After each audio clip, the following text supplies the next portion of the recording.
Welcome friends. मैं फिर से वहीं से स्टार्ट कर रहा हूँ जहाँ पर हमने लास्ट वीडियो में डिस्कस किया था आपके साथ में डेलीगेशन से, क्योंकि डेलीगेशन और डिसेंट्रलाइजेशन दोनों एक दूसरे से जुड़े हुए हैं और अक्सर ये कंफ्यूजन बहुत ज़्यादा आती है कि डेलीगेशन और डिसेंट्रलाइजेशन में क्या फ़र्क होता है। तो इसलिए मैंने आपको एक बार जस्ट रिकॉल करा दूँ। डेलीगेशन का मतलब क्या था? जब एक सुपीरियर एक सबऑर्डिनेट को अथॉरिटी ट्रांसफ़र करता है, उस प्रोसेस को हम कहते हैं delegation. Now what is decentralization then? देखिए जरा,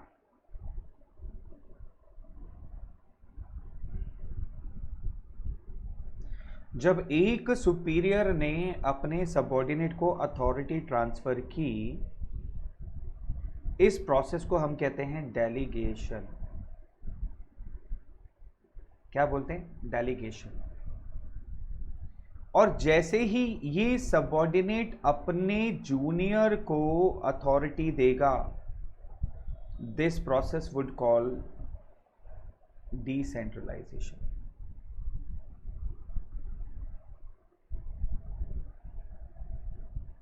यानी कि फर्स्ट लेवल पर ये डेलीगेशन था और सेकंड लेवल पर आते ही ये डिसेंट्रलाइजेशन हो गया। हालांकि यहां पर भी जो प्रोसेस हो रहा है उसको हम डेलीगेशन कहेंगे। यानी कि फर्स्ट लेवल तक ये डेलीगेशन था, जैसे ही सेकंड लेवल पर पहुंचा ये डिसेंट्रलाइजेशन हो गया। डेलीगेशन जब फर्दर डेलीगेशन किया जाता है, दैट बिकम्स डिसेंट्रलाइजेशन। और ये डिसेंट्रलाइजेशन चलता जाता है, जिसको हम बोलते हैं scalar chain. Is that clear now? First level तक क्या है? Delegation, now decentralisation.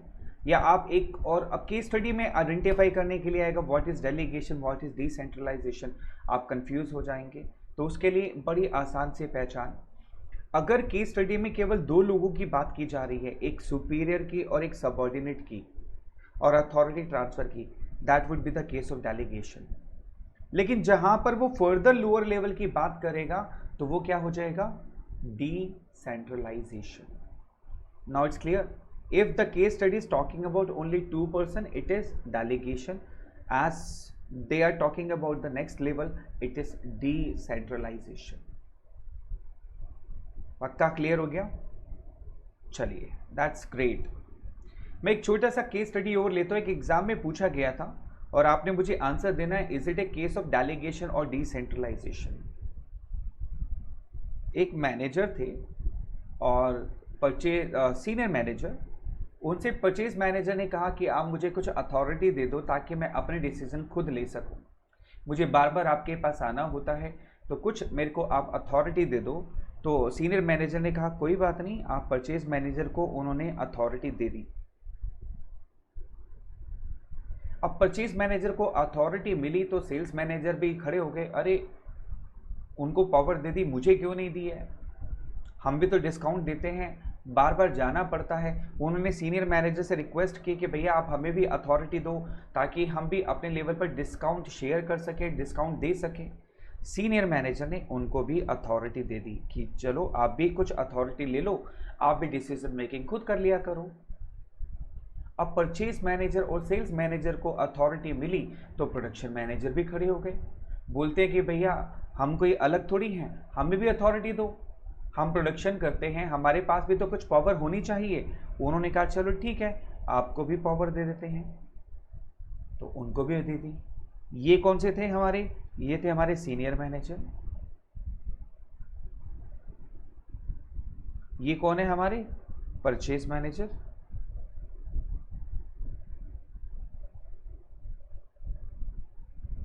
ये कौन थे हमारे? Sales manager. और ये हमारे प्रोडक्शन मैनेजर।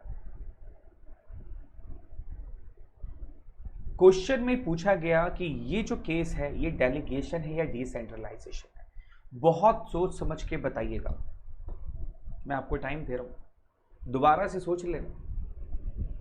सीनियर मैनेजर ने परचेज मैनेजर को अथॉरिटी दी, तो सेल्स मैनेजर ने भी अथॉरिटी मांग ली। सीनियर मैनेजर ने उनको भी अथॉरिटी दे दी, प्रोडक्शन मैनेजर ने मांगी, उनको भी दे दी। Now this is a case of delegation और डिसेंट्रलाइजेशन। सोचो, मुझे पता है आप में से आधे से ज़्यादा बच्चे कहेंगे sir this is the case of decentralization, क्योंकि यहाँ पर एक के बाद दो, दो के बाद तीन लोगों के पास अथॉरिटी ट्रांसफर हो रही है। This is the case of decentralization and which is absolutely wrong answer. This is the case of delegation. यहाँ भी दो लोगों के बीच में अथॉरिटी ट्रांसफ़र हो रही है, यहाँ भी दो लोगों के बीच में अथॉरिटी ट्रांसफ़र हो रही है, यहाँ भी दो लोगों के बीच में अथॉरिटी ट्रांसफ़र हो रही है, और केवल एक ही लेवल पर अथॉरिटी ट्रांसफ़र हो रही है, इसलिए इसको बोलते हैं डेलीगेशन। क्या बोलते हैं? डेलीगेशन। देखो, एक छोटा सा थंब रूल मैं आपको बता सकता हूँ जो शायद आपका केस स्टडी में हेल्प कर दे। जब भी काम करने की पावर दी जाती है,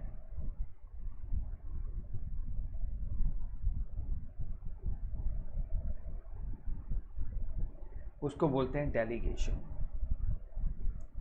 यानी कि आप अपना काम किसी और से नहीं करवा सकते, आप अपना काम किसी और को डेलीगेट नहीं कर सकते। करने की पावर, जहां पर कोई काम करवाने की पावर दी जाती है,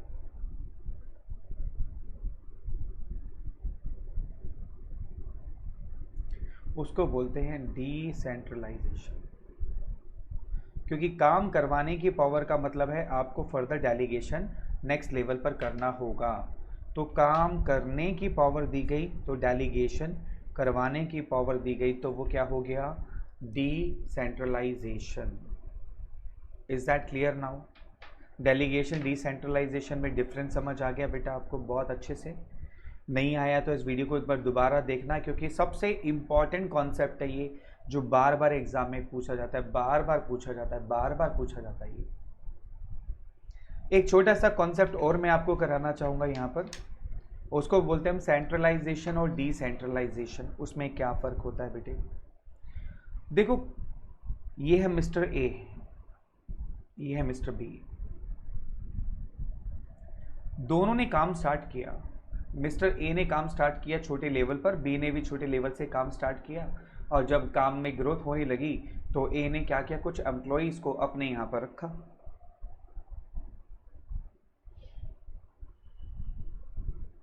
A1, A2, A3, A4। B का जब बिजनेस ग्रो किया तो बी ने भी अपने यहाँ एम्प्लॉय रखने शुरू कर दिए। B1, B2, B3, B4, चार एम्प्लॉयज़ दोनों ने रख लिए। अब फर्दर जब ग्रोथ होगी तो ऑब्वियसली ज़्यादा एम्प्लॉयज़ की ज़रूरत पड़ेगी, तो ए ने कहा भैया मेरा बिजनेस तो चमक रहा है, मैं तो बहुत सारे एम्प्लॉयज़ रखूँगा। ए ने फर्दर एम्प्लॉय रखा, A5, A6, A7, A8, A9, A10, A11, A12, A13, A14, A15, A16। हो इतने सारे एम्प्लॉयज़। बी की ऑर्गेनाइजेशन में 16 एम्प्लॉयज़ काम कर रहे हैं। अब क्या हुआ जी? बी की ऑर्गेनाइजेशन में 16 एम्प्लॉयज़ आ गए काम करने के लिए, सॉरी ए की ऑर्गेनाइजेशन में। अब बी को भी ज़रूरत पड़ गई एम्प्लॉयज़ की, बी का भी ऑर्गेनाइजेशन ग्रो किया, तो बी ने क्या किया? B2 के नीचे एक एम्प्लॉय रखा, B21, B22, B23, 3 employees B2 के नीचे अपॉइंट कर दिए। और ज़रूरत पड़ी B3 के नीचे अपॉइंट कर दिया, B31, B32, B33। फिर B1 के नीचे 3 एम्प्लॉय कर दिए, B11, B12 और B1 3, फिर B4 के नीचे भी B4 1, B4 2 और B4 3। अब जरा कायदे से देखो, एक ही ऑर्गेनाइजेशन में कितने लोग काम कर रहे हैं? 16। बी की ऑर्गेनाइजेशन में कितने काम कर रहे हैं? 3 3 6 3 9 3 12 13 14 15 16। यहाँ भी 16 लोग काम कर रहे हैं और यहाँ भी 16 लोग काम कर रहे हैं। आप मुझे बताएंगे आपके हिसाब से दोनों में समझदार कौन है, ए या बी? सोच समझ के बताइएगा, दोनों में समझदार कौन है, ए या बी? Of course B. बिल्कुल ठीक पहचाना आपने, क्योंकि यहां पर सारी डिसीजन मेकिंग ए के हाथ में है। लेकिन बी को देखो, सिर्फ 4 लोगों को टैकल करना है, B1 B2 B3 और B4 को बस। और हर पर्सन को आगे सिर्फ 3 लोगों को टैकल करना है बस। सबके पास में सिर्फ 3 या 4 लोग हैं टैकल करने के लिए, और ए के पास कितने लोग हैं? 16 लोग टैकल करने के लिए। इसको बोलते हैं हम सेंट्रलाइजेशन, यानी सेंट्रलाइजेशन या centralized organization, and this is called decentralisation.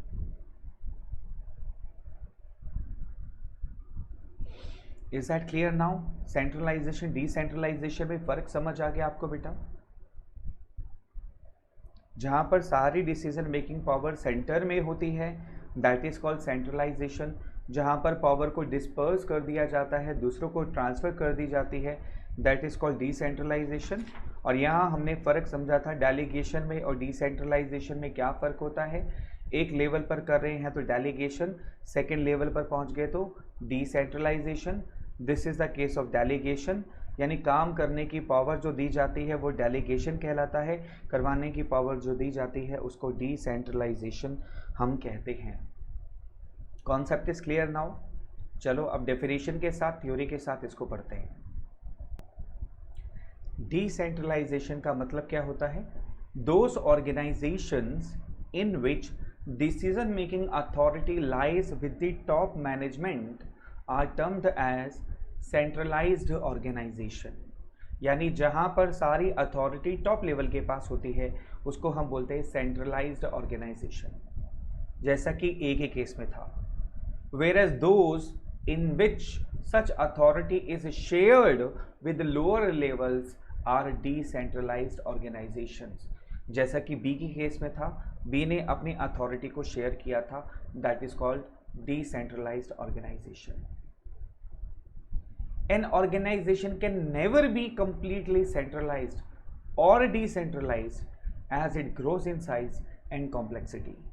आप एक क्वेश्चन माइंड में आ रहा होगा कि कौन सी ऑर्गेनाइजेशन बेटर होती है, सेंट्रलाइज्ड के डिसेंट्रलाइज्ड? तो मैं आपको इसका आंसर दे दूं बेटा कि जब ऑर्गेनाइजेशन स्मॉल होती है, छोटी होती है, तो सेंट्रलाइजेशन बहुत बेटर होता है, क्योंकि एक आदमी 4 5 10 लोगों को कंट्रोल कर सकता है, उसमें आपको पावर ट्रांसफर करने की ज़रूरत नहीं होती है। लेकिन जैसे जैसे ऑर्गेनाइजेशन बड़ी होती जाती है उसको डिसेंट्रलाइज्ड आपको करना ही पड़ेगा। कोई भी ऑर्गेनाइजेशन कंप्लीटली सेंट्रलाइज्ड नहीं होती, क्योंकि किसी ना किसी को अथॉरिटी तो ट्रांसफर करनी ही पड़ेगी ना। आप 100% काम खुद नहीं कर सकते, किसी ना किसी को तो काम सौंपना ही पड़ेगा आपको। चाहे 4 लोगों को आप काम सौंपो, चाहे आप 2% डिसेंट्रलाइज करो, आपको करना पड़ेगा। और कभी भी ऑर्गेनाइजेशन 100% डिसेंट्रलाइज भी नहीं हो सकती है। 100% डिसेंट्रलाइज क्यों नहीं हो सकती है?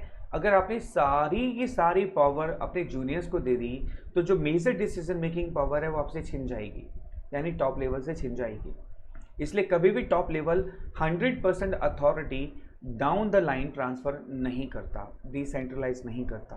बेशक वो सिर्फ 5% सेंट्रलाइज हो और 95% डिसेंट्रलाइज हो, ऐसा हो सकता है। So an organization can never be completely centralized और decentralized as it grows in size and complexity. Every organization will be characterized by both centralization and decentralization, यानी कि जो ऑर्गेनाइजेशन है वो सेंट्रलाइज्ड भी कहलाएगी और डिसेंट्रलाइज्ड भी कहलाएगी। सिर्फ ये डिपेंड करेगा उसमें कितना डिग्री सेंट्रलाइजेशन है या कितना डिग्री डिसेंट्रलाइजेशन है। यही चार्ट मैंने आपसे बनवाया था अभी मिस्टर ए का, जो सेंट्रलाइज्ड ऑर्गेनाइजेशन है, और फिर हमने बी का चार्ट बनवाया था डिसेंट्रलाइज्ड ऑर्गेनाइजेशन। मैं आपसे रिक्वेस्ट करूंगा, आप एग्जाम में कभी भी कोई कॉन्सेप्ट आता है सेंट्रलाइज्ड ऑर्गेनाइजेशन का या डिसेंट्रलाइज्ड ऑर्गेनाइजेशन का, तो ये चार्ट ज़रूर बनाएं। उससे एग्जामिनर को बिल्कुल क्रिस्टल क्लियर हो जाएगा कि आपको कॉन्सेप्ट बहुत थॉरोली आता है और आप डीपली इसको आराम से कर सकते हैं।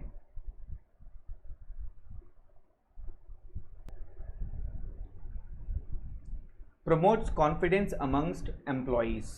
देखो, जब डाउन द लाइन हम अपने एम्प्लॉयज़ को वो देते रहेंगे, पावर देते रहेंगे, तो डेफिनेटली उनका कॉन्फिडेंस बढ़ेगा।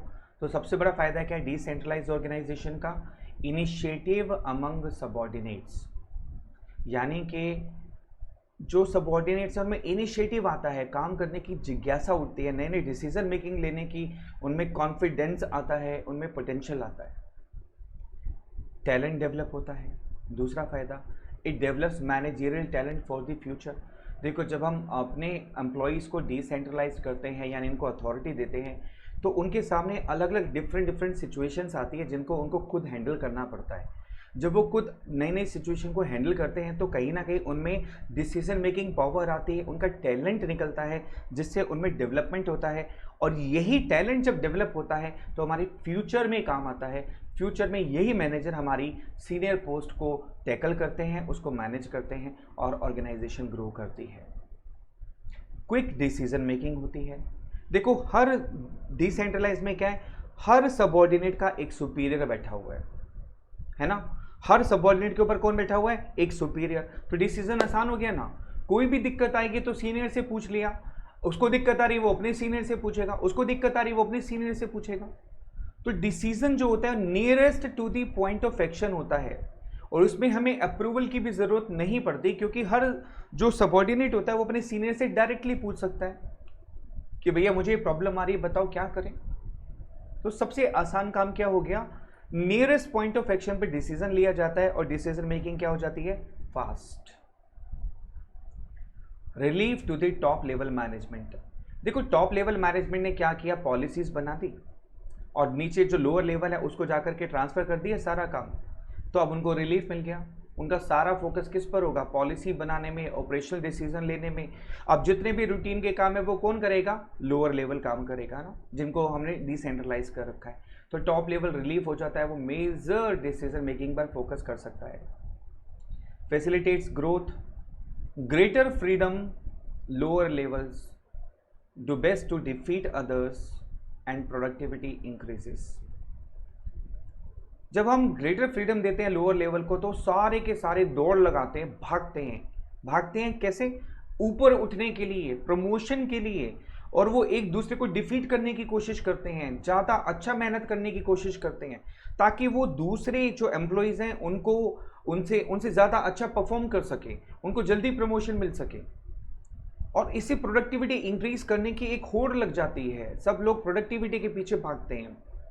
जब सबको पावर मिल जाएगी काम करने की तो सब अपने अपने तरीके से बेस्ट लेवल परफॉर्म करेंगे ताकि उनका जो प्रमोशन है वो जल्दी हो। तो इससे ऑर्गेनाइजेशन को भी फायदा होता है, उनकी जो ग्रोथ है वो बहुत जल्दी बढ़ जाती है और ग्रोथ का लेवल काफ़ी हाई होता है। बेटर कंट्रोल, आप कंट्रोल बहुत ईजिली कर सकते हो। Feedback, analyze differences and improve operations. Decentralize organization से फीडबैक लेना काफ़ी आसान है।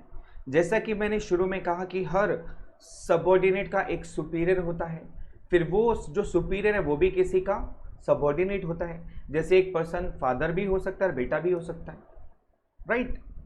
इसी तरीके से फीडबैक लेना काफ़ी आसान हो जाता है क्योंकि आपने हर एक पर्सन से पूछना है कि आपके नीचे जो लेवल है वो पर्सन कैसा काम कर रहा है। तो उस स्केलर चेन की वजह से जो फीडबैक है वो काफ़ी फास्ट आ जाता है और इम्प्रूवमेंट ऑपरेशंस में आती है। यानी कहीं पर भी कोई दिक्कत आ रही होगी तो वहाँ पर बहुत ही जल्दी रेमेडियल एक्शन लिया जा सकता है और इससे कंट्रोल बहुत बेटर और बेस्ट हो सकता है। आपने कभी डॉक्टर्स को देखा है? डॉक्टर्स क्या करते हैं, वो सारा काम डिसेंट्रलाइज कर देते हैं। कंपाउंडर को, नर्सिस को नहीं करते हैं, आते हैं अपना टेस्ट करते हैं, चेक करते हैं, अपना नाम लिखते हैं, नाम लिख करके मतलब दवाइयों का नाम लिखा, क्या क्या चेक करना लिखा और चले गए। उसके बाद कौन कर रहा है, कंपाउंडर, नर्सिस, ये फॉलो करते हैं इसको। डॉक्टर साहब फिट रहते हैं क्योंकि उनको फोकस किस पर करना है, सिर्फ मेन काम पर फोकस करना है। बाकी सारा काम कौन करता है, कंपाउंडर्स, नर्सेस, लोअर स्टाफ, है ना, जो मेंटेनेंस करने वाले होते हैं वो सब करते हैं। तो इम्पॉर्टेंस ऑफ डिसेंट्रलाइजेशन क्या है, डॉक्टर साहब, वो ये हमारे डॉक्टर साहब हैं, ध्यान से देखिएगा। कोई दवाई चाहिए हो तो ले सकते हैं आप इनसे, बड़े टैलेंटेड डॉक्टर हैं। सिर्फ चार गोलियां देते हैं बस, ज़्यादा नहीं देते। एक पेन किलर ताकि आपका दर्द दूर हो जाए, और इसके अलावा एक मल्टीविटामिन ताकि आपकी कोई विटामिन की कमी है तो वो पूरी हो जाए। इसके अलावा एक देते हैं एंटीबायोटिक, कोई भी इन्फेक्शन है वो ख़त्म हो जाए, और एक गोली देते हैं आपको एसिडिटी ना हो जाए, इन 3 गोलियों को खा करके। तो इसका मतलब सब बढ़िया। ये डॉक्टर इन्हीं की बात कर रहा हूँ, don't take it otherwise please. और कोई इसको अपने ऊपर मत लेना, ये मेन डॉक्टर्स के साथ की बात कर रहा हूँ जो 4 गोली देते हैं और सब ठीक हो जाते हैं। Doctor C fit, doctor compounder fit. D से, हाँ जी, डिसीजन मेकिंग फास्टर हो जाती है। आर से relief to top level management. क्या है, आराम से, ये मेरा भी मन कर रहा है, थक गया आज रिकॉर्डिंग करके, मेरा भी मन कर रहा है बस ऐसे रिलीफ कर लूँ, आराम से रिलैक्स बैठूँ। आहा, खैर अभी तो मुझे खुद ही काम करना है, मैं कर ही लेता हूँ। Decision making faster, relief to top management. C से कंट्रोल बेटर होता है, always, ABC, always better control, क्या बात है। एफ से फैसिलिटेट्स ग्रोथ, ये देखो ग्राफ ऊपर जा रहा है ना, तो ग्रोथ पक्का है। आई से इनिशिएटिव अमंग सबॉर्डिनेट्स, यानी कि जो सबॉर्डिनेट्स होते हैं वो अपना इनिशिएटिव लेते हैं, काम करने के लिए आगे बढ़ते हैं। और टी से टैलेंट निखर के वापस आता है, स्किल्स डेवलप होता है डिसेंट्रलाइजेशन से। I hope now it's very clear what is delegation and what is decentralization. जाते जाते मैं एक बात इंपॉर्टेंट बोलूँगा, हर बार इसके ऊपर क्वेश्चन पूछा जाता है बोर्ड एग्जाम में, इस क्वेश्चन के आने की प्रोबेबिलिटी 99% है। मैं आपको बता रहा हूँ 99% प्रोबेबिलिटी है इस कॉन्सेप्ट से क्वेश्चन आने की, डेलीगेशन और डिसेंट्रलाइजेशन से। तो डेफिनेटली बहुत अच्छे से इसको करना। Doctor C fit, MD CEO delegation, और यहाँ पर है doctor C fit, doctor compounder fit. DR doctor, compounder का C, और फिट रहते हैं जब वो डिसेंट्रलाइज कर देते हैं। ठीक है, अच्छे से इसको कर लेना, लिख लेना। फिर वही बात, एक बार लिखना 10 बार सुनने के बराबर है, तो प्लीज़ इसको नोट ज़रूर कर लेना और अच्छे से रिवाइज करते रहना। MD CEO and doctor C fit, always remain fit.